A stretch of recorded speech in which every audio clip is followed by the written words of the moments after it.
Thank you all for coming tonight. Before we begin, I would like to take a moment to thank Young America's Foundation for all their courteous patience throughout our chapter startup process. I would also like to thank Dinesh D'Souza himself, as well as his staff, who have remained kind and diligent during our time spent working together. Despite having only been established as an official YAF chapter for just under 4 months, our group's short time span of existence served as a marker which set our chapter's level of ambition apart from the rest. Critically acclaimed by New York Times Magazine as one of America's most influential conservative thinkers, Dinesh D'Souza has been cited by Newsweek as one of the country's most prominent Asian Americans.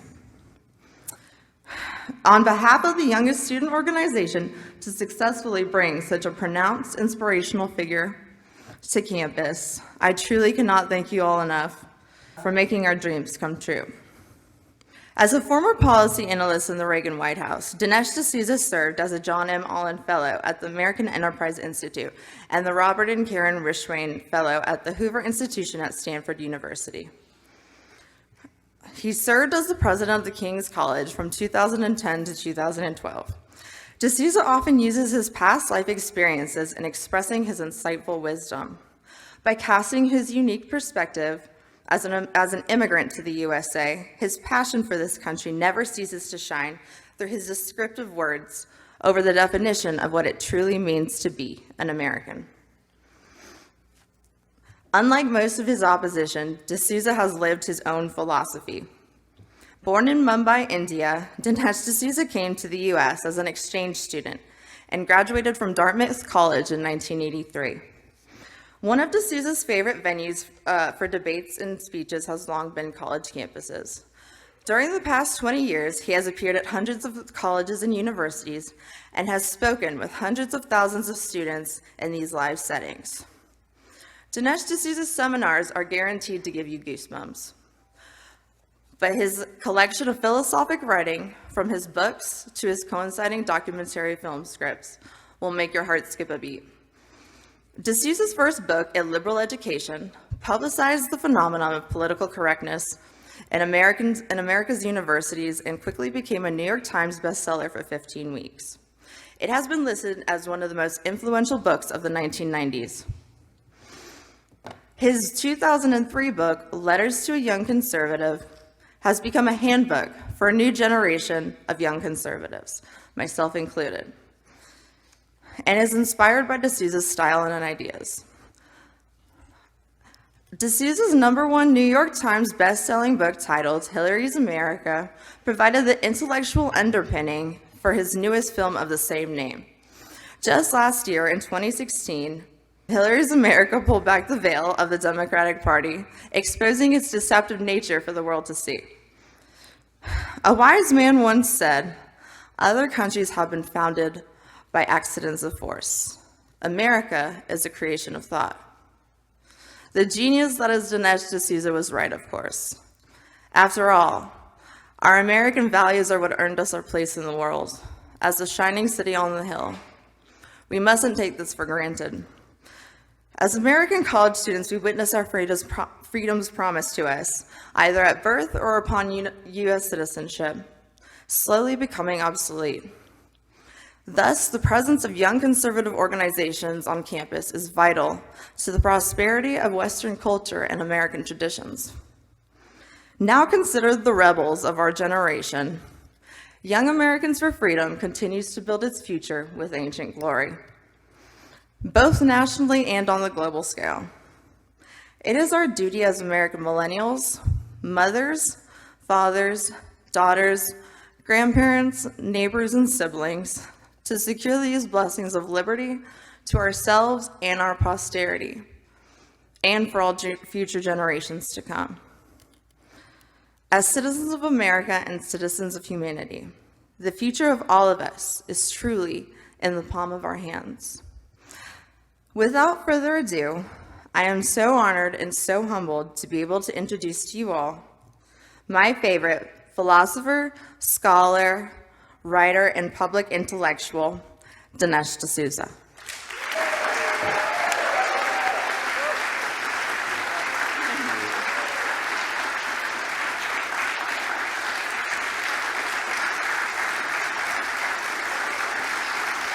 Thank you. Wow.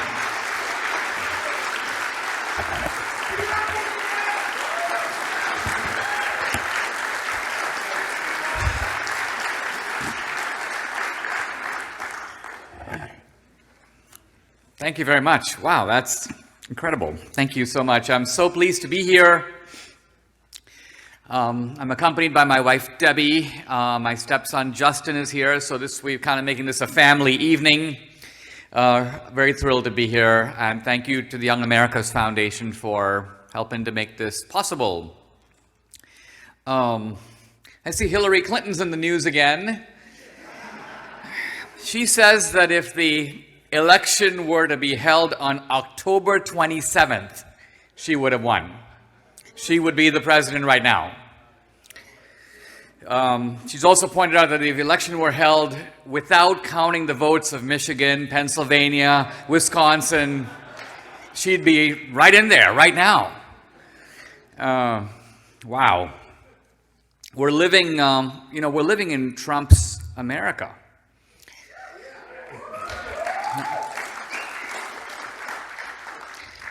And I have to say that although I've been rooting for Trump, it was a surprise. It was a big surprise. And for me, the shock and elation and the relief of November 8th has still not fully subsided. And I have to say the shock hasn't subsided for the other side either.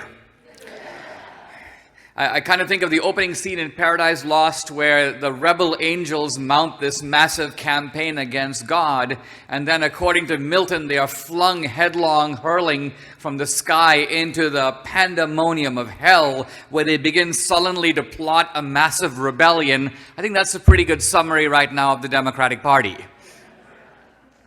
And not just the Democratic Party, because the strongest opposition to Trump does not actually come from the Democrats. It seems odd to say because they're the opposition party, but the real opposition to Trump comes from a coalition of the left that is anchored in academia, the media, and Hollywood.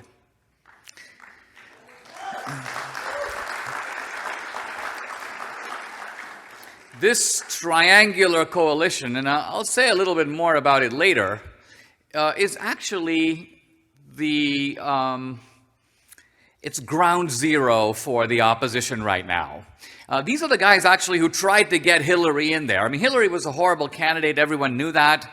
All the money in the world couldn't help her. All the organization couldn't. But the media thought they could do it. And so for months, I mean, they were just huffing and puffing to sort of drag this crooked hag across the finish line. And it didn't work. It didn't work. So let me talk a little bit about Trump's America because, and I also want to talk a little bit about conservatism because, I've been a conservative now since the Reagan years. And when I was a student, conservatism was a real presence on the campus. I went to Dartmouth, very liberal campus. Most of the Ivy League is the same. But nevertheless, there was actually a political debate on the campus, and not just among the students, even among the faculty. There were a dozen or so prominent conservatives on the campus. What I find really remarkable today is that when you set foot on the American campus, and it doesn't really matter where, you find that conservatism has simply disappeared. In other words, young people don't reject it. They don't know what it is. If you ask young people sort of, Jay Leno style, what is it that the conservative is trying to conserve? They just give you a totally vacant look. If they say anything, it'll be something like, well, white privilege, slavery. But they're hard-pressed to give an account of conservatism that actually resembles what conservatives themselves would say. I mean, part of the way you argue against a viewpoint, if I'm trying to argue against Marxism, I should be able to give a fairly accurate account of what Marxism is from the point of view of the Marxist. So I thought I'd begin by just saying a word about what American conservatism is trying to conserve. What are we conserving? Well, American conservatism has always been about conserving the principles of the American Revolution. That's what we're conserving. We're conserving, oddly enough, a revolutionary tradition. And when I say the principles of the American Revolution, I mean specifically three. The American Revolution is ultimately about protecting three types of freedom that are closely related. The first, in some ways the most important, economic freedom. This freedom was summarized beautifully by the first Republican, Abraham Lincoln, where he said that the man who grows the corn has the right to eat the corn. And what he means is that you get to keep your own stuff. That's economic freedom. All the apparatus of property rights and trade and contracts is aimed at conserving the simple idea that what you earn with the sweat of your brow and the fruit of your labor is yours. That's economic freedom. Then there's political freedom, which basically means we participate in self-government, democracy, elections, our republican form of government. And finally, freedom of speech, which includes freedom of religion, because religion is a form of expression. So these three kind of cousins, these three types of freedom, this is the core of what America is all about. Now, you might say, well, wait a minute. If that's the case, conservatism is unobjectionable. Most Americans would agree with it. And in fact, that's to a large degree true. These principles of the American founding were actually the consensus principles of American politics for well over 100 years. But now, in this very bizarre moment of American politics, all those three principles are flatly rejected by the political left. All of them.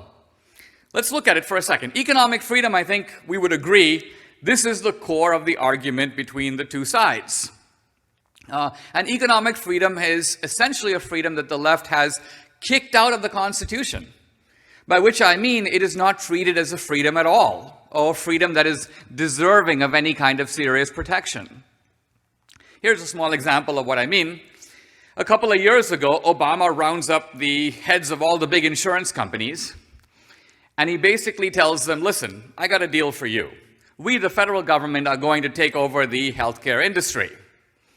But don't panic, because in exchange for all the power that you are ceding to me, I've got something to give you in return. I'm going to force millions of Americans who have no intention of buying health insurance to buy it.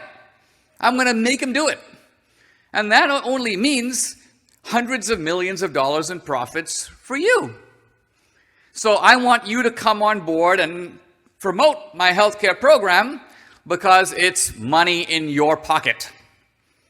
Now, leave aside the beautiful political camouflage in which Obama's pretending to collude with the American people against the insurance companies, whereas in reality he's colluding with the insurance companies against the American people. Leave that aside. My main point is this whole discussion about forcing Americans to do this or do that is running your flatbed truck right over economic liberty. Never once is it even considered, does the government have the right to do this? Can the government tell you, you have to go to Kroger's and buy broccoli? Do they have the right to do that? And the answer is they actually do. And they do it all the time. Economic freedom. Well, then you might say, well, the left might dispute economic freedom, but what about political freedom? Well, for this I refer you simply to the most recent election. Have you ever seen an election in which there are insistent demands to recount the votes in states that are not even close? We're not talking about the year 2000 where Bush ran against Gore, Florida was 500 votes apart. We're talking about states that are 50,000 votes apart. Recounts. And when the recounts don't work, let's pressure the electors to vote against the candidate that they're pledged to vote for. And when that doesn't work, let's go disrupt the inauguration. Let's overturn cars, bash into Starbucks, set things on fire, block people from getting to the ceremony. If conservatives had done this to Obama, I can't even tell you how apoplectic the media would be. And even after the election is over, and we're now, well, what, 3 months into Trump's presidency, you can see that the underlying assumption of the Democratic Party, I mean, first of all, 70 Democratic lawmakers don't even attend the inauguration. Again, if we tried this with Obama, try to imagine the reaction. And now the general assumption is Trump is not a legitimate president. That's why you have marches like, "Not our president." So this suggests to me an unwillingness to accept the results of an election. I don't think the Democrats have been so upset since Lincoln won the presidency in 1860.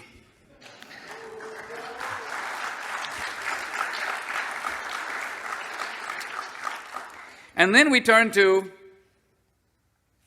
freedom of speech. Look at what's happening in all these colleges. I mean, I'll highlight Berkeley only because it's the most in the news, but we had a free speech movement in Berkeley a generation ago. Today, by and large, the position of Berkeley is that conservative views have got to be kept out of Berkeley at all costs and by force. Or to use a little different phrase, by any means necessary, which is actually the name of a group that is blocking speakers from campus. Now, on the face of it, you might think, this is strange because it's not as if Republican or conservative views are overrepresented at Berkeley. As far as I can tell, they're not represented at all. And so if they exist at all, they have to be imported. And when a speaker comes there to speak, they speak on Monday, they're gone on Tuesday. The professors are there every day. So they can indoctrinate to their heart's content. And what possible effect can a single speaker on one occasion have? But even that's too much. And so you've got all these protesters in masks, covered with hoods, carrying weapons. Brickbats, rocks, I guess the new weapon of choice for these guys is the bicycle lock. And they're looking to actually beat up people who are trying to get in, to listen to the lecture, and to drive the speaker off campus. And by and large, they've been successful. After these things, the police will say, we're very glad that no one was hurt. But the objective of the protesters to keep Milo or whoever from speaking is achieved. The event doesn't actually take place. So this is the America we are living in now.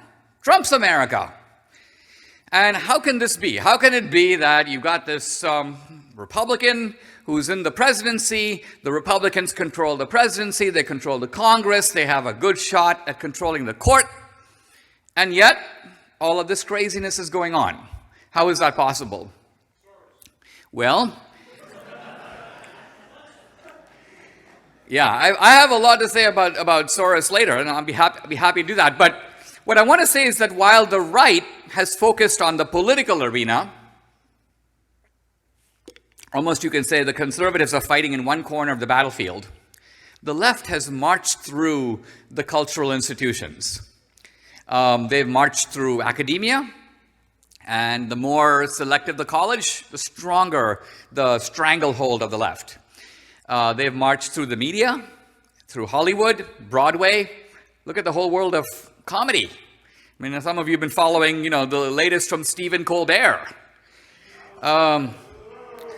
Stephen was, regularly whooped when he was a kid by other kids, and his comedy came out of that. You can tell it's very tense. But here's my point. The left has Colbert. They have Jon Stewart. They have John Oliver. They have Bill Maher. The list goes on. The right has sort of nobody, nobody, and nobody. In other words, it's a very unequal fight in the cultural domain. And one has to remember that while Trump's political success is transitory, he won, but he won for now. Already he's besieged, and his victory is by no means permanent. There's going to be a midterm election next year, another presidential election after that. The left's domination of academia, Hollywood, and the media is basically permanent. I know there are conservatives who say, well, we got to take back the universities. How? There are hundreds of them. There are 2,000 colleges in America. Focus just on the top 300 of them. How are you going to take back 300 universities? Are you going to start 300 of your own?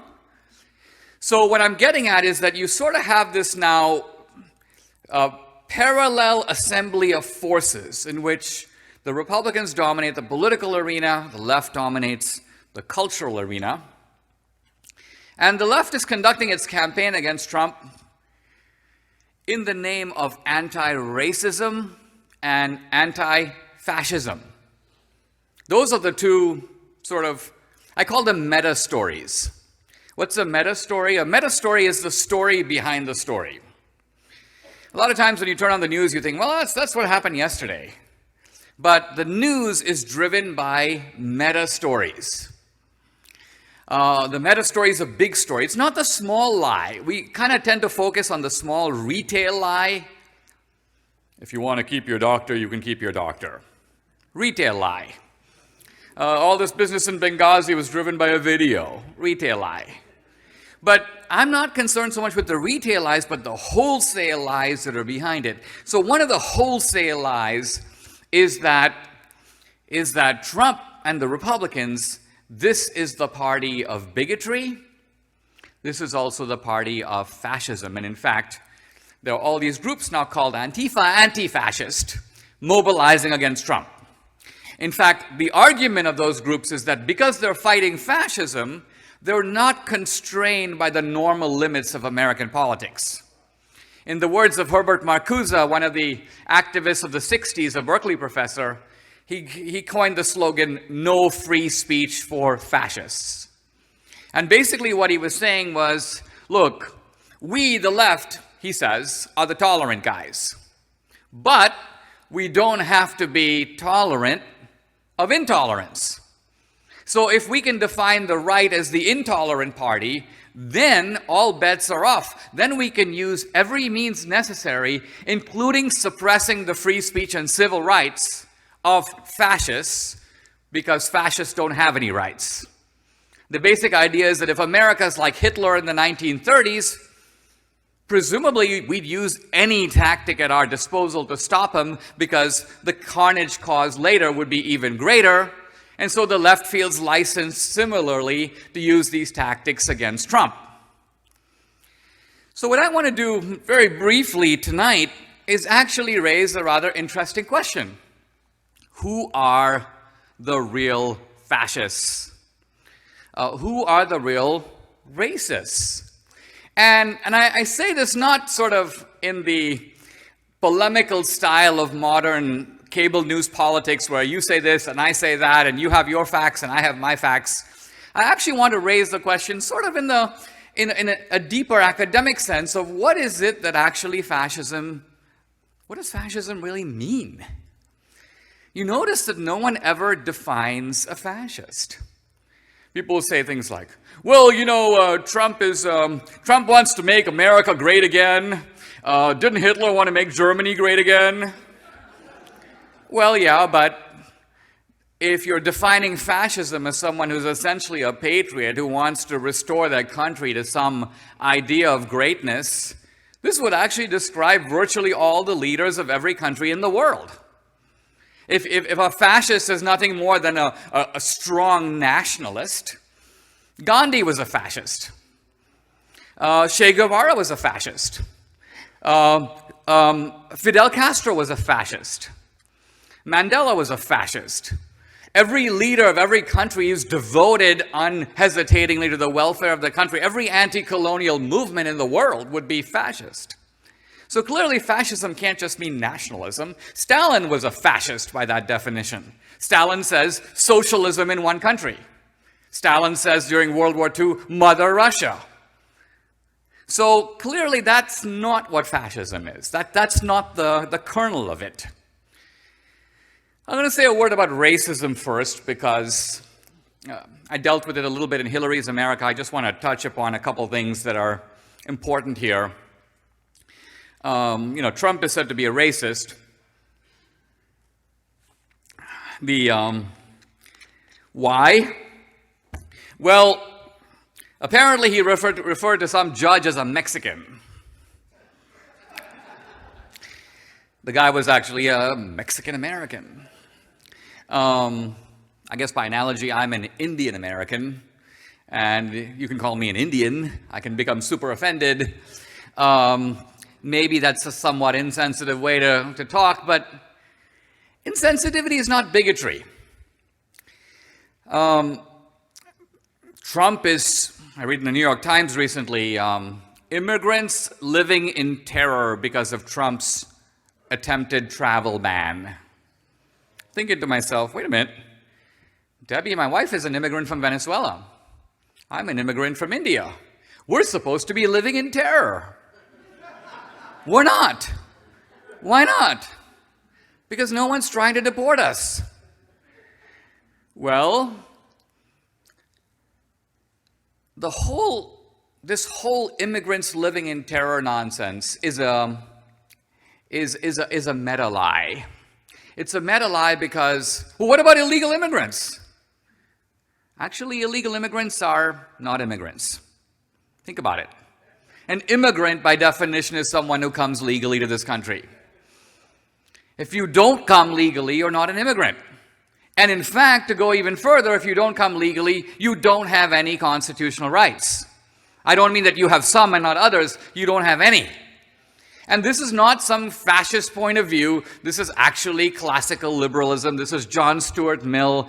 Every country, every democracy is a social compact. It's an agreement among citizens who give up certain rights in exchange for certain protections. The constitutional rights of a country belong only to its citizens, in the same way that the rights of a club belong only to its members.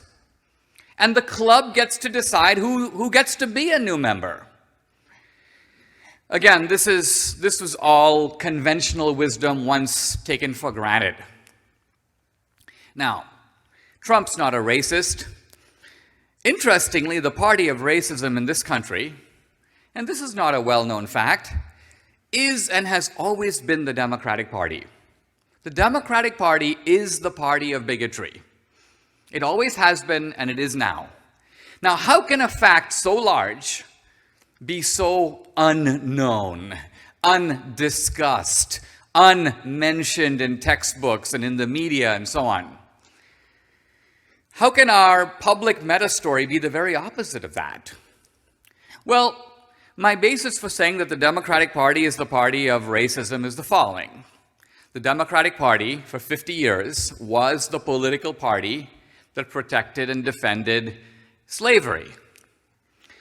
The slavery debate in America was not between the North and the South. No.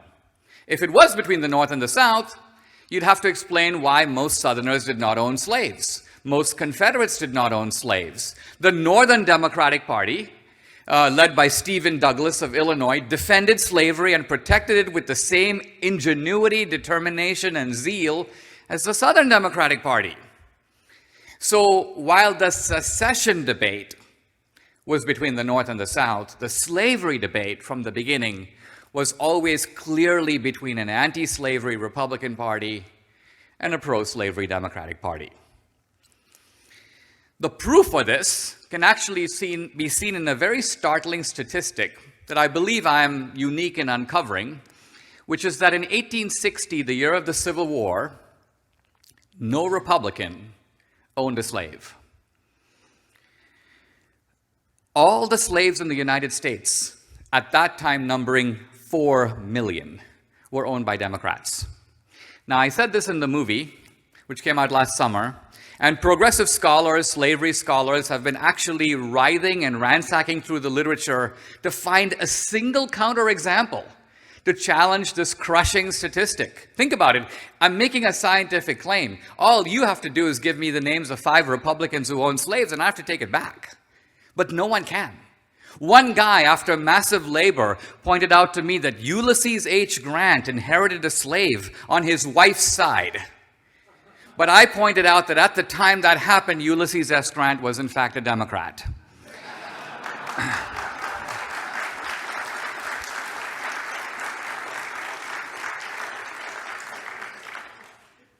So the Democratic Party is not only the party of slavery, it's the party of segregation, by which I mean every segregation law in the South, there are no exceptions to this rule, was passed by a Democratic legislature, signed by a Democratic governor, enforced by Democratic officials. It was a delegate to the DNC, Nathan Bedford Forrest, who founded the Ku Klux Klan in the 1860s. The Republicans shut it down. Then Woodrow Wilson, the first hero of modern progressivism, revived the Klan in the early 20th century. The Klan was mainly in the South, but after Wilson revived it, it spread to Indiana, to Maine, to New Jersey, to California. The Klan became a national institution, numbering at its peak between 4 and 5 million members. In fact, the Klan is actually America's sister organization for the Nazi brown shirts, who numbered between 4 and 5 million at their peak. And if you look at the two organizations, they're very similar. Ridiculous costumes, nocturnal raids, hanging people, hazing them, bullying them. Robert Paxton at Columbia has pointed out that the Klan was kind of a precursor. It came before and sort of inspired the Nazi brown shirts of the 1930s. So this is the actual history of the Democratic Party. Well, what about the civil rights movement, Dinesh? What about the 60s? What about Lyndon Johnson? Well, the civil rights laws would never have passed if it wasn't for the Republicans. More Republicans proportionally voted for the Civil Rights Act of 64, the Voting Rights Act of 65, the Fair Housing Bill of 68. The opposition to the civil rights laws came exclusively from the Democratic Party. And faced with all this, the left has only one way out, and that is to claim, incredibly, that the two parties after the 60s switched sides. This is called a big switch. The Republicans sort of became Democrats, the Democrats became Republicans, the racists in the Democratic Party all moved into the Republican Party. This is the big switch. This is taken as gospel. And in fact, there is virtually no evidence to support it at all. I'll give a single example of what I mean. You can very easily test these kinds of claims. Is it true that the racist Democrats became Republicans? Well, the racist Democrats were represented by a group called the Dixiecrats. And these were the segregationist wing of the Democratic Party. Dozens of these guys, and their names are all known. You can easily Google them. And you ask the simple question, how many of those dudes became Republicans? Let's count. And the truth of it is, the answer, I give it to you in advance, is exactly one guy. One guy. Strom Thurmond. A Dixiecrat becomes a Republican. He's the only one. Every other Dixiecrat remains in the Democratic Party, dies in the Democratic Party, and is lionized in the Democratic Party. Robert Byrd. You know, we're not talking about the 60s or the 50 years ago. Robert Byrd died in 2010, 7 years ago. Who was at his funeral? Bill Clinton, Obama. Hillary made a video lionizing him. Very interesting and revealing were the comments of William Jefferson Clinton, who says at Byrd's funeral, I paraphrase, but essentially this, "Don't be too hard on old Robert Byrd for being in the Ku Klux Klan. You had to be in the Klan in order to advance in the Democratic Party." True statement, very revealing. You had to be in the Klan. Now, that's the word about racism. I now want to bring that story to the present, because people will say, well, Dinesh, this is all very distressing. And it's even more distressing that these Democrats have A, never admitted their history, B, never apologized for it, C, never taken responsibility, D, never paid 1 penny in restitution. That alone is very eye-opening. How have they been able to pull this off? I mean, how do you pull off a scam of this magnitude? And the answer is really very clever. And this is where your domination of academia and the media and Hollywood is so important. You need to control all the megaphones of the culture. Because then you can lie to your heart's content. Even if somebody knows you're lying, they don't have a big enough megaphone to contest it. They have to go along. The big lie of the Democratic Party has been to take all the bad things that it did and blame them on the South or on America. And that's why you hear all these professors, piously pronouncing, America did this, America did that. Now, wait a minute. If America did it, the whole country, it would still be going on. Obviously, some Americans did it and other Americans stopped them. So who did it? The Democrats. Who stopped them? The Republicans. So the Democratic move, the intellectual sleight of hand, is to transfer the blame onto this. That's why you have all this nonsense about the South. Let's take down these monuments. States' rights is a racist cause. States' rights is not a racist cause. States' rights was used in a racist cause by the Democratic Party. It's only bad when it's used to protect slavery.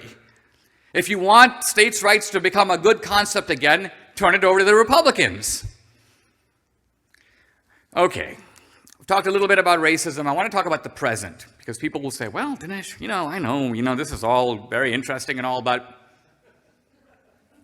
what about right now?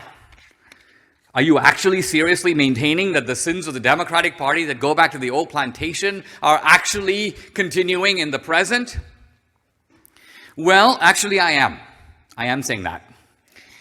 There's a very interesting book by the historian Kenneth Stamp, and it's about the slave plantation. It's called The Peculiar Institution.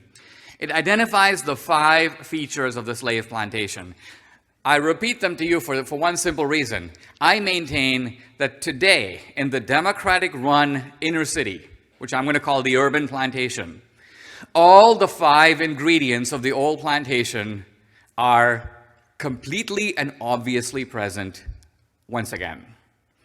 Number 1, according to Kenneth Stamp, in the old slave plantation, if you walked on it, the first thing you'd see were these ramshackle, broken down dwellings. Slave quarters for the most part, but essentially rundown housing. Number 2, the family is all broken. Under slavery, you can see why. You could sell off kids, you could separate families. The family was in disarray, high rates of illegitimacy. That's number 2. Number 3, the whole place is teeming with violence, by which he means a great deal of violence is necessary to hold it together. It's an inherently unstable place, and so very often the slave masters would hire slave dogs, or they would bring in overseers to sort of keep a lid on the violence. Even today, when we have these inner city confrontations, it's not that we're for the cops and therefore Black Lives Matter. It's an inherently impossible situation. You can't send 24-year-old cops into these terrible conditions where essentially gangs are running the place. There are high degrees of violence. Nobody has any hope. There's all this despair, and say, look, you go fix it. Violence. 4th, absence of opportunity. Nobody gets ahead. The Democrats used to say in the old days, slavery is the school of civilization. That's one of their great phrases. Slavery is a school of civilization. I point out, it's a school from which no slave was really ever allowed to graduate. And similarly now, in the inner city, no one gets ahead. Everyone's looked after, but nobody advances. There's no opportunity. There are no ladders. And finally, nihilism, hopelessness, and despair. Characteristic features of life on the old plantation. Many writers have noted characteristic features of inner city Oakland, Detroit, Chicago, and yes, Houston, or parts of Houston. So who can say that these problems are somehow ancient history? No, they're here with us now. Who's running the urban plantation? Pretty much the same party, I won't say the same dudes, but the same party that ran the old plantations.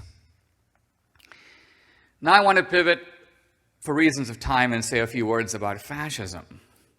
Fascism, because fascism is a little more obscure than racism. Fascism is European. And like I say, no one seems to know what it really is. Think of it this way. If somebody were to say Marxism, we could immediately name the philosopher of Marxism, Marx. If somebody were to say capitalism, we can immediately name the philosopher of capitalism, Adam Smith. But now I say fascism. And who is the great thinker? Who is the great philosopher of fascism? Dead silence. No one knows. We never hear about, if there was such a person, we never hear about him.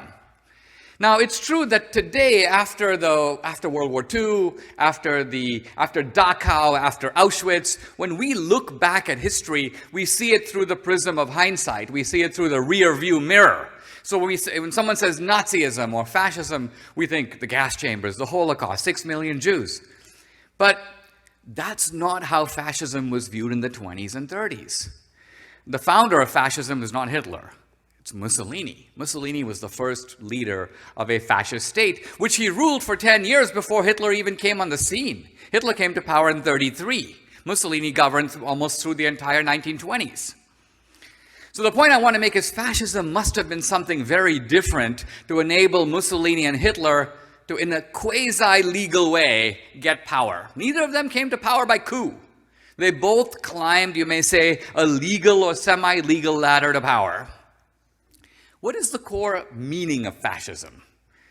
The core meaning of fascism is very simple, was stated explicitly by Mussolini. By the way, it should be noted that all the leaders of fascism, all the leaders who started fascism, were men of the left, Most of them were socialists, some of them were Marxists, a couple of them were leaders of the Communist Party. And this is true not just in fascist Italy, it's not just true in Nazi Germany, it's true in France, it's true in England. Across the continent, fascist movements arose, and they came out of the left. They actually came out of Marxism. Mussolini was a Marxist organizer. In fact, he was one of the 2 or 3 most famous Marxist organizers in the world. Gramsci was another, Rosa Luxemburg in Germany, but Mussolini was the leading guy in Italy. He was the head of the Socialist Party, editor of the newsletter, the Socialist Party publication. The reason he became a fascist is very simple. He basically said, when I look around, I see that people do not die for their class, their social class, but they do die for their country. Mussolini noticed in World War II that French socialists would go fight for France. German socialists would go fight for Germany. So all the Marxian nonsense about the fact that there was a brotherhood of workers all over the world and that people would be loyal to their class and not to their country, Mussolini just said, that is empirically wrong. There has never actually been a proletarian revolution of the Marxian type ever in the world, until now. But Mussolini said people do fight for their country. And so essentially the only difference between fascism and Marxism was that Mussolini took Marx's word class, crossed it out, and replaced it with the word nation. Nation. Hitler was a socialist. When Hitler took over the German Workers' Party, he renamed it. He renamed it what? The National Socialist German Workers' Party. Hitler wanted to put the socialism into Nazism to highlight that this is what the Nazis were fundamentally all about. They were about a socialism for the nation. Now, this is all very important because you can Google all these articles about Trump being a fascist. And the one thing that you never see is the word National Socialist.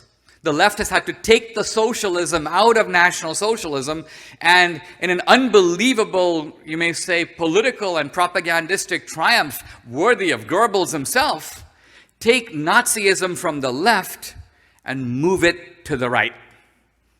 This is not easy to do.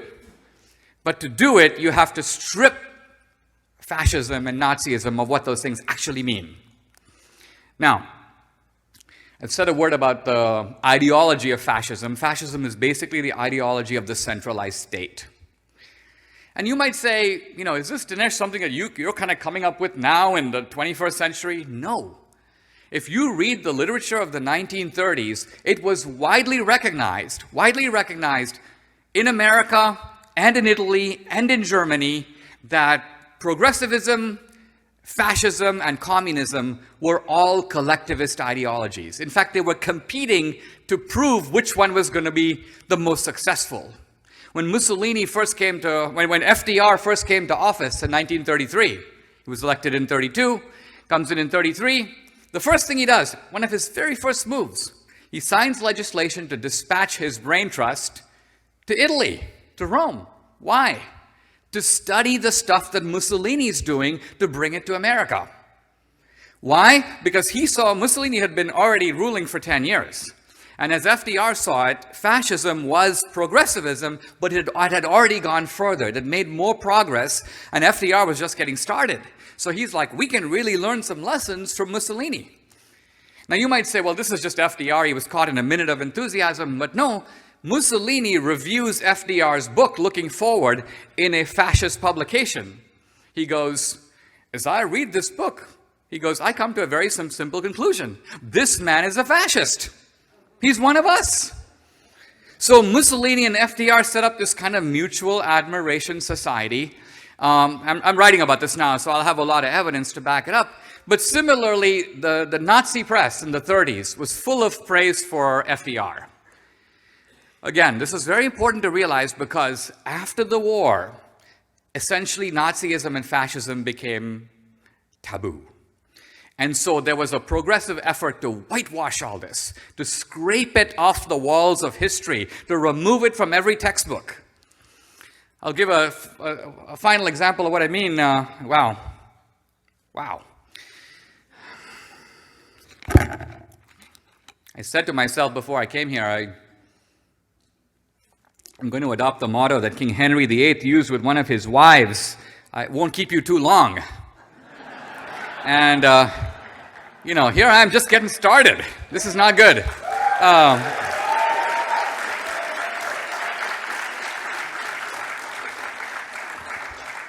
Well, I do want to leave time for questions, so I'm gonna move to my conclusion here. And that is that the left today is not only ideologically fascist, and by that I mean in sync with the collectivist ideology that drove fascism from the beginning, but it's also the one that's using fascist tactics on the street. This is not happening from the right. Trump is doing none of this. I mean, look at the election. Violence erupts at Trump rally. I never read violence erupts at Hillary rally. Nobody was disrupting Hillary's rallies. The only people whose rallies were being disrupted were Trump's. And that tells you that the disruptors were obviously not Trumpsters. They were obviously the anti-Trump people disrupting the Trump rally. Now, again, the media is in collusion with one side of this campaign, and that's why these kinds of obvious observations seem to shock, even though they're nothing more than elementary common sense. I think we're in a moment where America's future is, kind of hangs in the balance. I've never believed, for most of my life, I've enjoyed the American dream, but I've never felt the fragility of the American dream the way I feel it now. Partly it's also because of what I've gone through with Obama. I mean, one thing we saw, and this is also very much of a fascist tactic, is the left using the instruments of the state against its opponents. And by that I mean you unleash the FBI on them, the IRS. We live in a country today where even the post office has a SWAT team. The Bureau of Land Management has a SWAT team. So when they come to your house now, they don't come to your house and say, look, there's an endangered fish in your pond and we're here to take your land and here we're going to serve you with some papers. They show up in armored cars with guns. That is happening in America now. It's happened to me. When the Obama administration wanted to go after me for a campaign finance violation, I exceeded the campaign finance law by $20,000. No corruption. I gave to a college friend of mine running for the Senate. Nevertheless, they unleash a battery of FBI agents on me. They go through my tax returns. They get all my bank records. They surveil me. This is how our government operates now. This is their mode of operation. You have FBI agents reading my books to see if there are lines that they can use against me in court. You feel, and I feel as an immigrant, the power of the government when it puts you in its sights with unlimited resources and unlimited power. I think as citizens, we have to wake up to all this. At the very least, we need to know about it, and at the very least we ought to debate it. The reason I like to speak on campus is I feel like on the campuses today, the point of view that I'm trying to articulate doesn't have enough of a foothold. People don't even debate it. It's not that they reject what I say. Again, they don't hear it. And when I speak on campuses, and the more left-wing campus, the more the reaction is the same, people look like they've been slapped. They look shocked. They look shocked. And I say to them, look, I'm not here to argue. I'm not debating free speech. I'm not talking about hate speech. I'm not talking about defending epithets. I'm talking about defending legitimate points of view that should be discussed and aren't.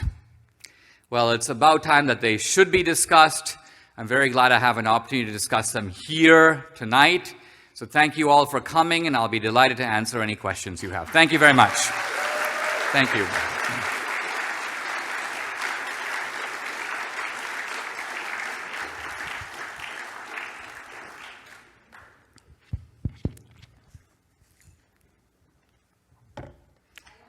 You can line up if you want a question, either on this side or on that side with the other microphone. Yes.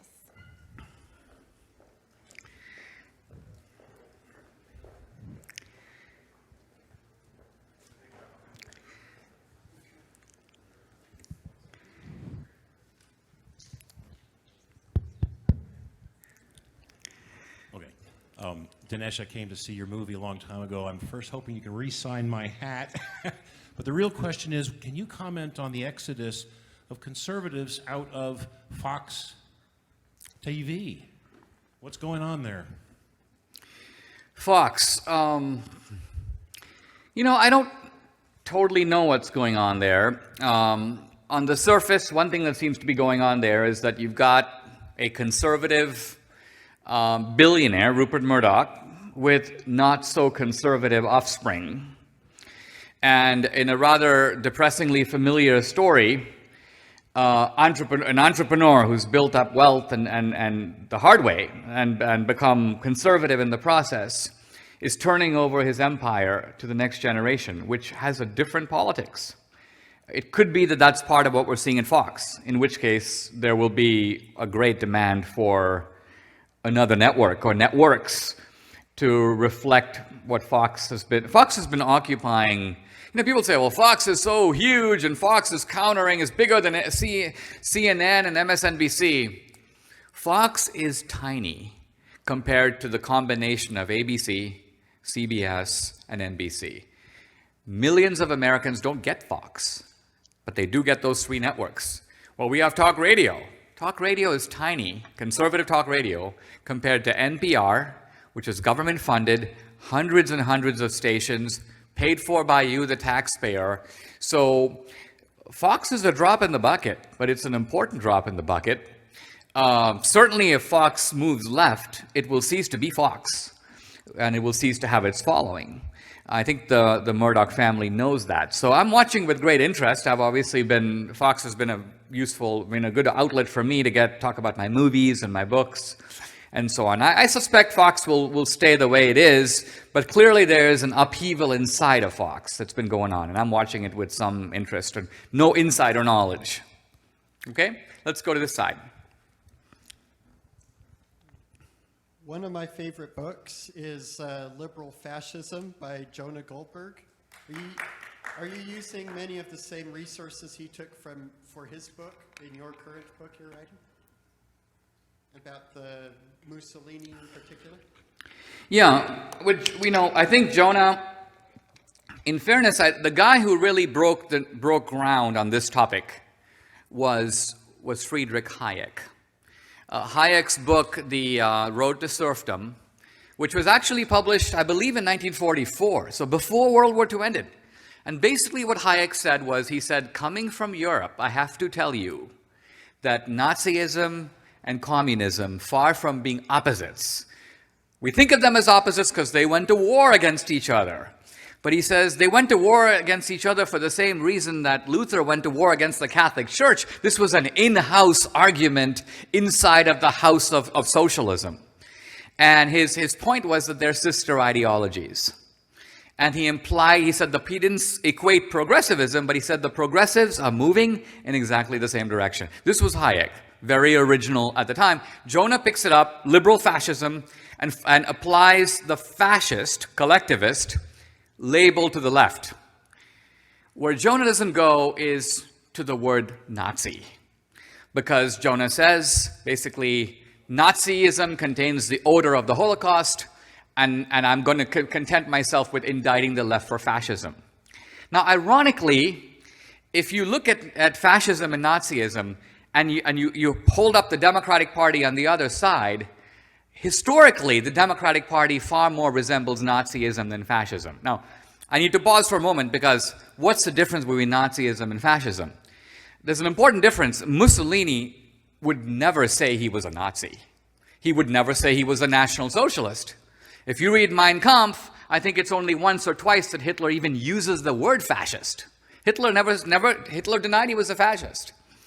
The main difference between fascism and National Socialism is that National Socialism was racist and anti-Semitic. Fascism, incredibly, was really not. Mussolini was not a racist. He was not an anti-Semite. In fact, many of the early Italian fascists were Jews. Mussolini became anti-Semitic when he allied with Hitler. Mussolini felt that as the junior partner of Hitler, he had to sort of put on the Hitler mustache. He had to sort of do many Hitler's things. And so he issued a manifesto of fascist racism.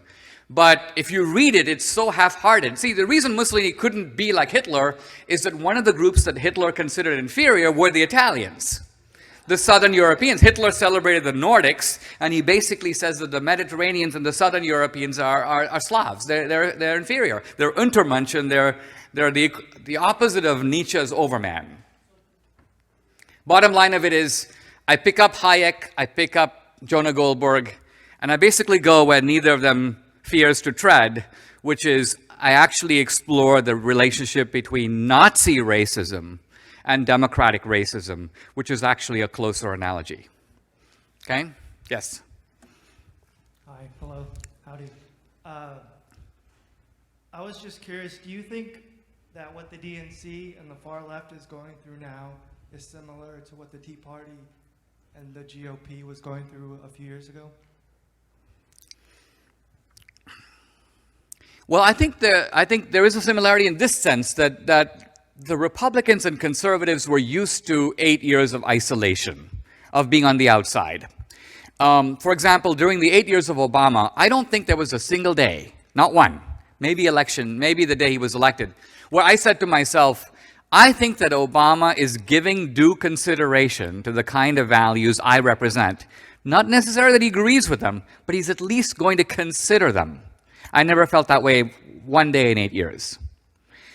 Now, the left is beginning to feel the same way about Trump that we felt about Obama from 2008 to 2016. But the left is not used to it. They're not used to being on the outside. They feel that they have some sort of moral right to govern the country. And so part of their, on our side, it was sort of like disappointment that you have to come to terms with, and you have to live to fight another day, and you hope you win the next election. And that's how the American process works. But you get a sense from the Democrats as unwillingness to accept the outcome of what is manifestly a fair process. That's why you got all this craziness about, well, Hillary won the popular vote. Well, that's sort of like saying, I just went to a tennis match, and Nadal lost 3-2, but the score was 6-4, 6-4, 0-6, 1-6, 6-4. Actually, Nadal won more overall points. So that even though he lost 3-2, he should be given the Wimbledon title because he won more. I mean, that's not the rules of the game. So to point out that Hillary would have won under the Norwegian rules or had the election been held 5 days earlier, I mean, why are we having this discussion, right? Okay, let's go on this side. Go ahead. Hi, I'm a lawyer in Houston. I remember when I was in high school, I read Letters to a Young Conservative and Illiberal Education, and your discussion of affirmative action, and that inspired me to get involved in the issue now. We're trying to do a new lawsuit against UT Austin on behalf of Asian Americans this time. It's the same team of lawyers.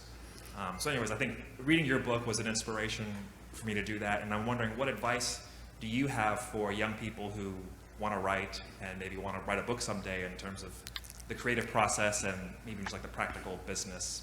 How do you get out there? Well, I'll offer just one piece of advice in addition to the always sage advice to read my books, which thank you for pointing that out. My real advice is this, that very often when you graduate from college or you begin to think about your life, you ask yourself this question: where should I go? Where should I go sign up for the cause? Should I go work for my local Republican Party? Should I go work for the Heritage Foundation? Should I go write for the National Review? And I think that that's not a bad question, but a better question to ask is not where should I go, but what needs to be done? What needs to be done? And so the way I think, I say to myself, okay, I just said a little earlier that the left dominates the field of comedy. Now they didn't start yesterday, right? Bill Maher was performing in improvs in Los Angeles for 25 years. He was doing the Beatles thing 8 days a week. So if it were up to me today and I was 25 years old, I would start a comedy channel. I'd start it online. I'd encourage people to send in stand-up videos. In other words, I would start cultivating the talent that is necessary to combat. I mean, young people get their sense of humor, their way of walking and talking, their political information from these guys. So it's not an unimportant megaphone. It's a big megaphone. And we're not competitive in it now. So to me, what you're doing is very innovative, which is you're turning the race card on the other side. And that's beautiful. So more power to you. I would also think in this creative way about culture and how conservatism can establish a foothold in Hollywood, in Broadway, and so on. I've pivoted my own career. I've been a think tank guy most of my life. And today I'm doing other stuff, making movies and not just documentary films, because the big guy in Hollywood is not Michael Moore. It's Steven Spielberg. So the messages of the left come through romantic comedies, thrillers, animated family films. We want to compete. We got to make those kinds of movies. Okay? Hi. Thank you for coming. I take my hat off out of respect, but I'm very glad Trump won. Thank you for being here. Rock on. You had spoke earlier about Antifa. My question specific to that. I've noticed conservative principles don't resonate with them. What tactics can be employed on the street side to counter daily socialism, daily fascism? What's the drive-by conservative technique to debate these guys on the street, not in a setting such as this? Thank you. Yeah, this is a very important question because for the first time with Trump, we're beginning to see, I would call it a conservatism of the street. And of the street, I don't just mean physically on the street. I also mean, for example, in social media. If I go on Twitter and I put out a tweet, within 5 minutes, 10 paid leftists will be on my Twitter deriding me, insulting me, making fun of my looks, insulting my family, you're a felon, blah, blah, blah, blah. These guys are paid to do this. You mentioned George Soros. He pays them. He runs ads in which he calls for looters and protesters and disruptors, and they conduct martial arts training for anti-fascists. They have schools where they teach you how to fight, and they give you weapons and things like this. This is going on in America right now. So the right is totally outmatched in all this. I mean, Nancy Pelosi goes on Twitter. You think 10 Republicans get on and start making fun of her family, and ridiculing her looks? I mean, we don't even think like this. I mean, I do, but mostly we don't. Mostly we don't. So my point is this. It is necessary to cultivate a competitive style that meets the left where it is. Now, be a little careful here, because of course the anti-fascist guys are breaking things, they're vandalizing things, they're setting fires to things, and I'm not calling for that, but I am calling for things like rule of law. Rule of law. The left seems to think that essentially rule of law does not apply if idealism is at work on their side. Illegal immigrants don't enforce the law. Why? Because it's a noble cause. We're burning stuff. 212 people were arrested for Inauguration Day protests. 11 of them journalists. They were charged with felony rioting. Now, the normal practice is you charge them with felony rioting, 15 days later you let them out. Why? I exceed the campaign finance law, non-violent, white-collar, no corruption involved. I'm locked up for 8 months in a confinement center overnight. Why isn't Obama locked up for 8 months? My bunk bed is vacant. Hillary and Obama above the law. You listen to Comey today. They went after Martha Stewart for lying. The case against Hillary is 50 times stronger. So all I'm saying is we should be tough about enforcing the law and creative about challenging these guys. For the first time, there are counter-protests that these Antifa guys have to deal with. And what I'm doing in my new book, which comes out this summer, is supplying the intellectual ammunition to confront them and defeat them. Okay? You're welcome. Hello, Mr. D'Souza, and thank you so much for coming tonight. My question was a little bit similar to the last one. I wanted to say that George Soros is one of the most richest men in the world, and he invests in a lot of campaigns, including ones here in Harris County. And I was wondering how young conservatives as ourselves could actually help kind of fight against people like George Soros. George Soros, very bad news, very shady character. If you want to know more about him, he was interviewed. Oh, I won't go there. Let me just say this. In some ways, from a distance, I admire Soros because he pursues what can be called venture philanthropy. He starts 10 left-wing organizations, and he gives them all $50,000. And he tells them, go cause havoc, and I'll watch you, and I'll see which of you causes the most successful havoc, and I'll give you 10 times as much money. So what he's doing is he's putting his activism into the market. He's given approximately $30 million to groups associated with Black Lives Matter. $30 million. To do what? Disrupt the justice system. Now, the language he uses is not disrupt. It's things like transform, reform. But they're talking about street tactics to delegitimize the police and change the rules. And change the balance of power between the street and the cops. So conservative philanthropy is amateurish compared to Soros. He's the master of the genre. So the most important thing we can do from right now is learn from him. Because our philanthropy is a joke compared to theirs. The Koch brothers are a joke compared to Soros. He's much more effective, and he spends a lot more money. So he not only has more resources, the Koch brothers have plenty of resources, but people think, oh, the Koch brothers are spending all this money. Soros spends far more. And Soros affects politics on the global level, not just in America. And the Koch brothers stood out the election. They didn't support Trump. So Trump was fighting basically with one hand tied behind his back, and he still won. And the reason he won is he's a bit like Soros. Trump's tough. What I love about Trump is, my hero is Reagan. And even Reagan only fought on 2 or 3 fronts. Inflation, taxes, the Soviet Union. That's it. Everything else can kind of go. I don't care. Trump fights on all fronts.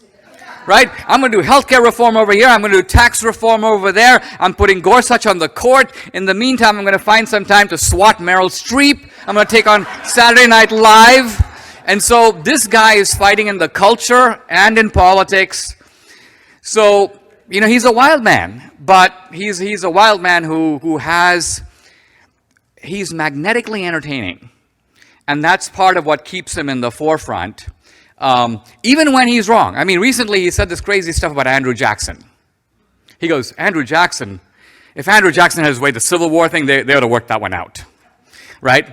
Now, the truth of it is that the reason they couldn't work it out is because the only way to work it out, Abraham Lincoln said this, he said, the only way to work it out is for me to give up the result of the 1860 election. In other words, if I give up what the people voted for me to do, we can work it out. In other words, the Republican platform will not be enacted. And that's actually what the left is pressuring Trump to do. They're pressuring Trump to essentially pretend like the election never occurred. Don't build a wall. Even though you campaigned on it and won on it, don't build it. Even though you promised to lower taxes, even though you promised to deregulate and privatize, don't do it. So in other words, relinquish the mandate that you secured through the democratic process. Well, what's the point of having a democratic process then? That was Lincoln's point. All right, let's go on. Hi, Mr. D'Souza. Welcome to Houston, to you and your family. I think a lot of people in this room can probably agree with me when I say that it was a pretty beautiful moment watching the Obamas get into their helicopter on Inauguration Day and get flown up and away. But Barack Obama has made it pretty clear that he's not going anywhere, at least not permanently, and he's purchased a home in Washington, D.C. You made some very adequate, correct predictions about what Barack Obama's presidency was going to be like. So I ask you, what do you think is next for the Obamas, and what do you think they're after now? It's a good question, because when I wrote first about Obama, I advanced sort of a thesis sort of tentatively to say, look, let's watch him and see if he lives up to this portrait that I've tried to lay out about him. The big question about Obama, unanswered, is that whether his volcanic ambitions and his sort of ideological fanaticism that he brought to Washington has been drained out of him by the fattening effect of DC corruption. By that I mean that when Obama left office, he basically went on worldwide billionaire hangout tour, right? Very different than his apology tour that he went on when he first came in. The billionaire hangout tour was basically to say, listen, I came to do good, but I've now done very well for myself. And I've made friends with Richard, the guy who owns Virgin Atlantic Airways. I'm going to go to his island, and then I'm going to go to another guy's island. And this is what typically happens. I mean, the Clintons, think about this, they have been on government salaries basically for 35 years. And they've accumulated a net worth of $300 million on a government salary, So this is the voyage of the idealistic Democrat. And the question then becomes, do they want to enjoy the good life with all the fruits of their success, sort of Don Corleone style? Or do they want to get back in and keep it going? And I don't know the answer to that. So I'll be watching to see what Obama does. He certainly has a big weapon in his organizational strength. But it's not as big as we think. If it was that big, he would have been able to pull Hillary over the finishing line. And he couldn't do that. Okay. I'm a physician in private practice. And I've been looking forward to the repeal of the ACA since Trump was elected. The Republicans have had bills for like the past 7 years. Representative Price had the Patient Empowerment Act, and they knew that those bills would never go anywhere. And now that they've had the opportunity, it's like they don't have anything on the table. And what's concerning is that there's opposition from within the Republican Party to the conservative House Freedom Caucus proposal, and even more concerning, President Trump has called out the House Freedom Caucus for standing in the way. So it seems like conservatism has opposition from within the Republican Party too, and I'm just interested in your thoughts on this.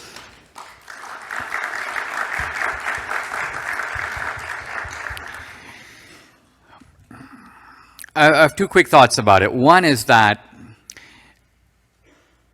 as Republicans, we've wondered for 8 years why the Republican Party is so invertebrate. Why was Boehner such a wimp? Why is McConnell a wimp? Now, the reason that they're wimps is not because they actually secretly want Hillary to succeed or that they're secretly wanted Obama to succeed. No. The reason that they're wimps is they're terrified of the media. The media of this country has the power to humiliate, the power to degrade and to destroy, and they know it. And in fact, they want to exercise that power unchecked. This is why they hate Trump's Twitter. Because Trump's Twitter kind of just fleets over their heads and reaches people directly. They want everything Trump says to go through their filter so that they can say, Trump said. And this is like what I was saying earlier about fascism. No one ever says, let's hear a fascist. They're like, fascism actually means, they want to interpret it before they even let it have its say. So, now, the one thing that I find sorely missing from the Republican side, and this would help legislation across the board, is if somebody would stand up and in a commonsensical way make the moral case for repealing Obamacare. It's not about pre-existing conditions, it's not about none of that. You have to ask a simple question: why does healthcare cost so much money? And the answer is very simple. Healthcare costs so much money because the guy who's receiving the service is not the guy who is paying, right? And that is the starting point of common sense on the topic. It's kind of like saying, well, we have a right to healthcare. Well, we have a right to food. Now, imagine if you were to say to people, listen, you have a right to food, so when you go to Kroger, get all the food you need. Most people would fill their shopping cart to the top, right? All kinds of stuff you don't need. And then you go up to the counter. Now, the woman behind the cash register is going to say, I noticed that this guy who has filled up his cart is not the one who's paying for it. Some third guy is going to pay the bill. Therefore, everything was going to cost 5 times as much as it should cost. Milk is now $35. And you're not going to raise an objection because you're not paying. And so, as long as we have a healthcare system that's like that, we are in trouble.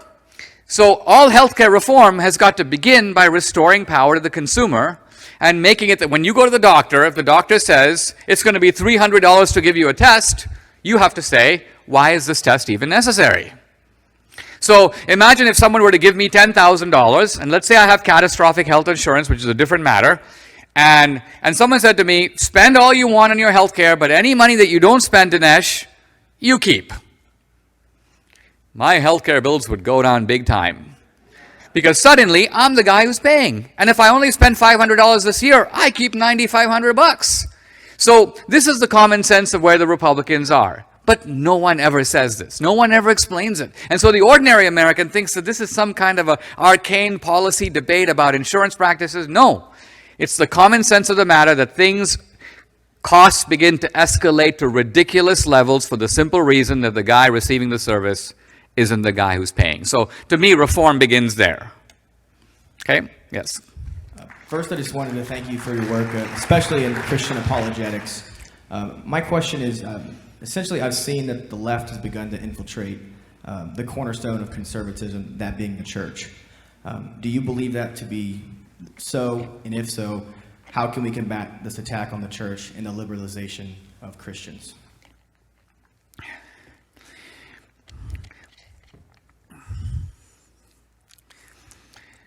The strongholds of American conservatism have tended to be small business, the military, including law enforcement, and the church.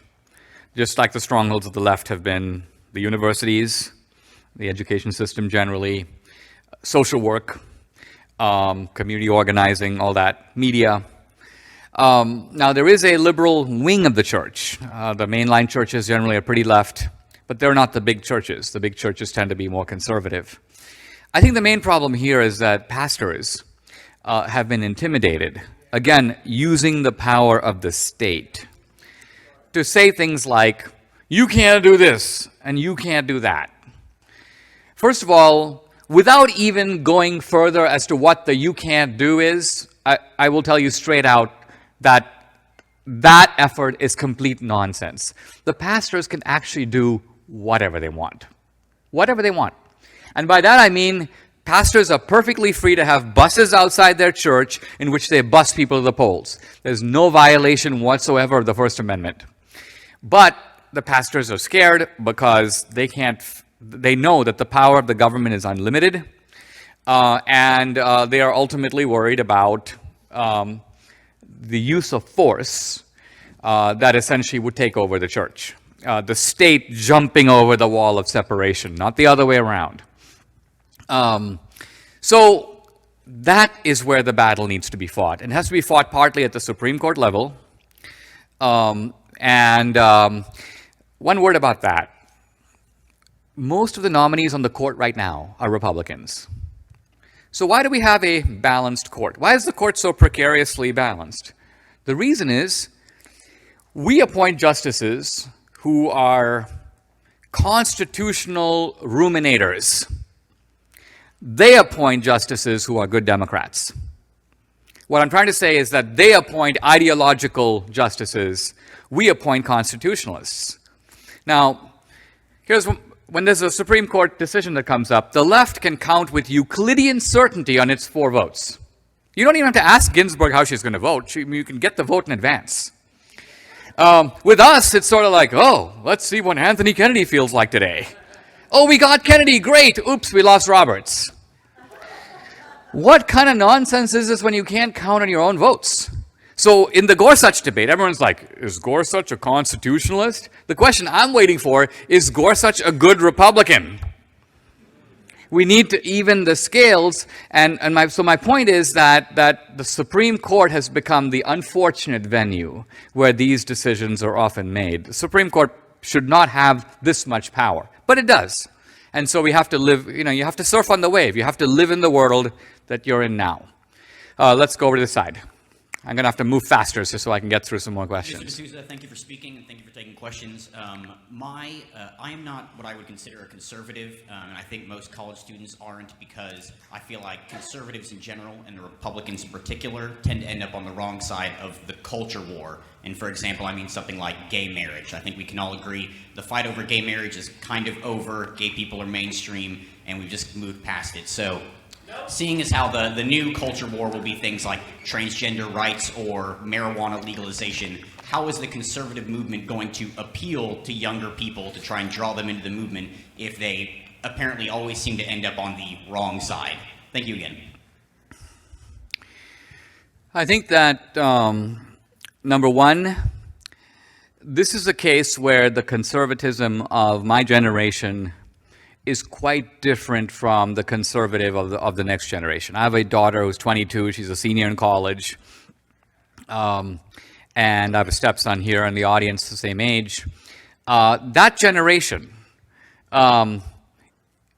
definitely feels differently on the issue of homosexuality, even if they're conservative in the sense of having moral qualms about it or opposing gay marriage. Their opposition is much softer than I witnessed a generation ago on the right. So this is a factual change. That is also a generational change. The change is reflected in Trump. Trump is probably the most gay-friendly Republican I've seen in my lifetime in the White House. As a result, I see on social media there's a whole gay contingent that's for Trump. So these things are in flux. I want to back up for a moment and say what I think the culture war that conservatives fight. The conservatives tend to latch on to one issue or the other, abortion. In the 70s, it was school prayer, gay rights. Ultimately, what we're getting at is something bigger than all those things. Those things are sort of symbolic. Because I think we would agree that if you have school prayer in the classroom, it's not going to change our culture fundamentally. What conservatives are basically getting at is that even though we are the party of liberty, right? Freedom, I mentioned earlier, the 3 freedoms. The American founders believed that this freedom was not, I would say, content neutral. In other words, the freedom is for a purpose. And what's that purpose? You might say to live out the American dream. Now, let me take an example. If someone were to say to the American founders, okay, 300 million Americans all voluntarily and freely, with no coercion at all decide to become pornographers. Would you consider Thomas Jefferson and George Washington, the American dream, to be a fantastic success? No. because that's not what they had in mind. Their idea of liberty was to create community, to have families, to have prosperity, the good life. They had moral content in that. And I think conservatives intuitively know that our culture has sort of unraveled at the guardrails. And we're not sure how to fix that. And we know we can't just fix it by turning the clock back. But nevertheless, the restoration of those virtues is very important to us. That's what we mean by social conservatism. And so the point I'd have is, does the Republican Party have a way to think through this stuff and think forward about it without necessarily focusing just on one issue or the other? Because it's not ultimately about that. The family is not destroyed by gays. Most of the problems in the family are in the heterosexual family, to be honest about it. They have far more to do with divorce and broken families than they have to do with gays. But that's been the hot button issue of the last few years. So no, I don't have a solution to it, but I think this is going to be an important area for the next several years. Okay? Go ahead. Hey, Mr. Dinesh D'Souza. My question to you is that Univision lately has been brainwashing illegal immigrants, well, illegal aliens, to think left-wing. My question to you is how can young conservatives, Latino conservatives like myself, can educate the illegal aliens to think more conservative rather than expecting, oh, free things, free things, free things?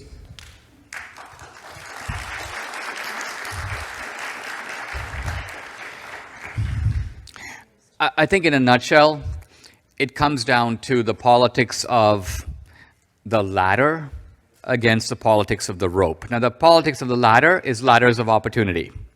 The state has the job of holding the ladder, which is to say protecting your rights. Your job is to climb. And the beauty of climbing the ladder is that how far you get on the ladder is partly due to luck, admittedly, but it's also due to your own creativity and your own effort. So it respects human dignity. The politics of the rope is much more condescending, and in a literal sense. We're going to let down a rope from the top of a building. Hang on, African American, hang on, Asian American, Latino. We're going to pull you up. Now, admittedly, when you are a new immigrant, and I don't mean an illegal immigrant, I mean a legal immigrant, you're tempted by the rope. I was, because it seems like it's easier. It's very frightening to go from one country to another. You feel this sense of vertigo. And so the rope offers the temptation of just holding on. Somebody else will do it for you. It takes you a long time to realize that you're always going to be at the mercy of that guy. And leaving that aside, leaving aside the fact that if they let go, down you go, you also begin to realize that when you look at all these Native American reservations, barrios, inner cities, I notice that the people who are being pulled up on the rope never seem to get all the way up. They never reach the top. It's like they're pulled 10 feet off the ground, and then the people who are holding the rope hold, creating a sense of permanent dependency. So this is the cunning of the rope. And so I think if this, like I teach adult Hispanics, this is part of my penance, my sentence, I teach them English.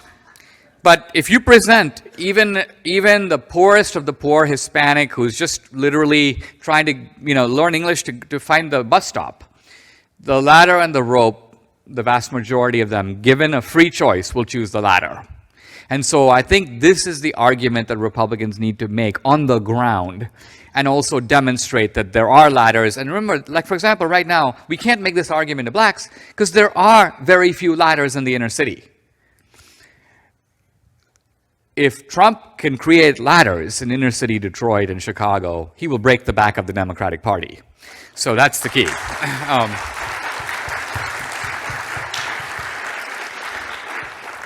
I don't know if we'll have time to do all the questions, but let's just do a couple more if that's okay. And then we'll try to wind it down. Okay.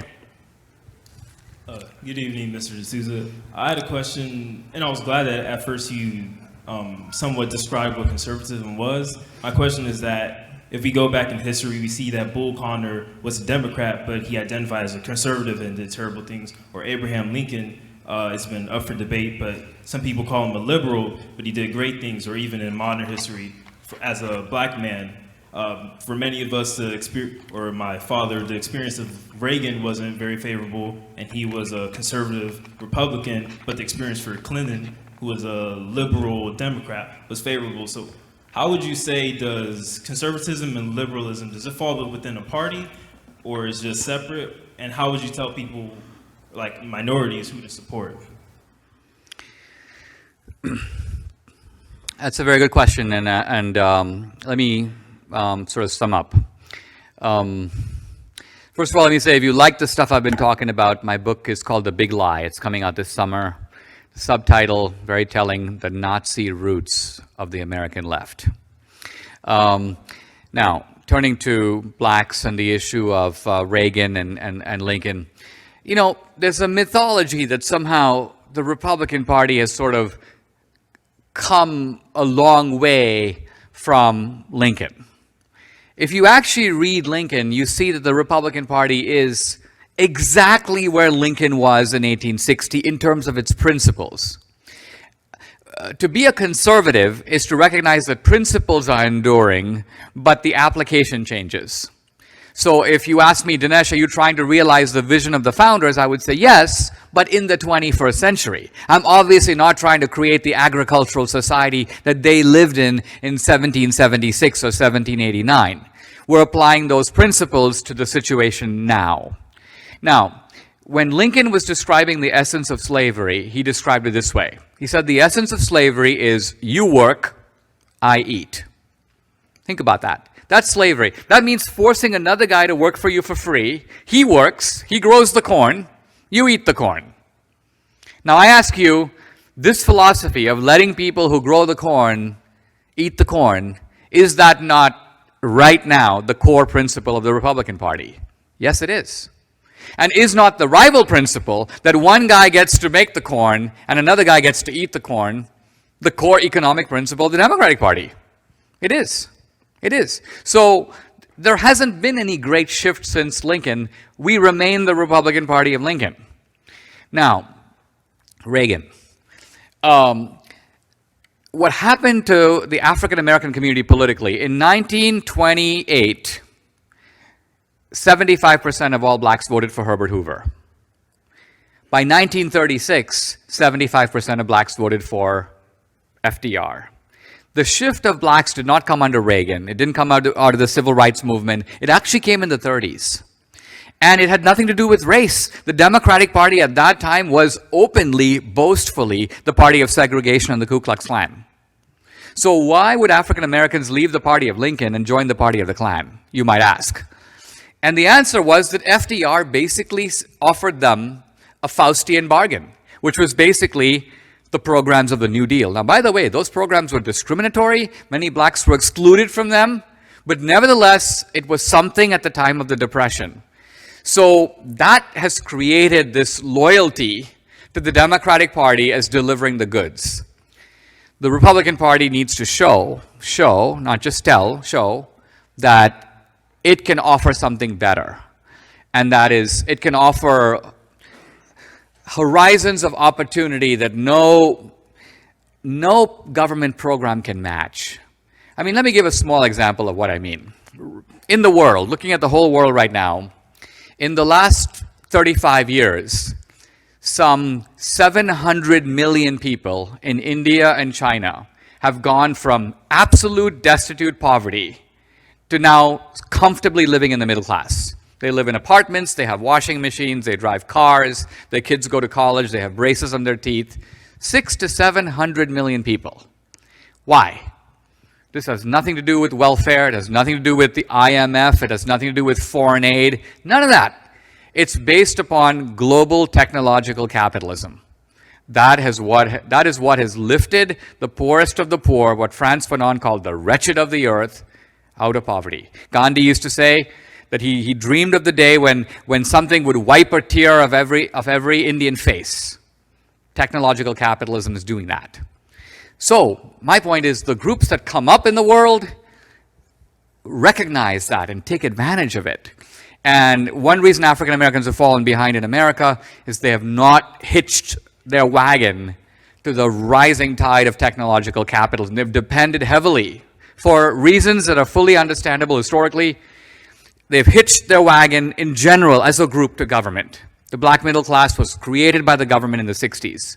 And so a lot of blacks of your age came up listening to your dad and your uncle and your grandfather say, this is the way. I got a job in the post office, and then I got a job in this social service, and your mom was a social worker. And I'm not saying there's nothing over there, but I'm saying it can't even compare to the opportunities of a free market society where you can creatively use your talents and move up in the world. That's the American dream at its core, and I think it's the Republican challenge to extend it even further. So right now, the Republican Party does a horrible job with minorities. 8% of the black vote, very low percent of the Hispanic vote. Asian Americans should be voting 90% for the Republican Party. They actually vote about 40%. So the Republican Party is doing a horrible job. If the Republican Party did better with those groups, essentially the Democratic Party would become obsolete. It relies heavily on those votes. So if the Republican Party got 20% of the black vote, 25%, 45% of the Hispanic vote, 60% of the Asian, completely realizable goals in 8 years. If the Republican Party did that, American politics would see a tremendous glacial shift that would last for a whole generation. I've talked about a lot, touched upon a lot more. I want to say I'm very grateful for the chance to be here. I want to thank you all for coming. It's been a lot of fun, and have a good day. Thank you.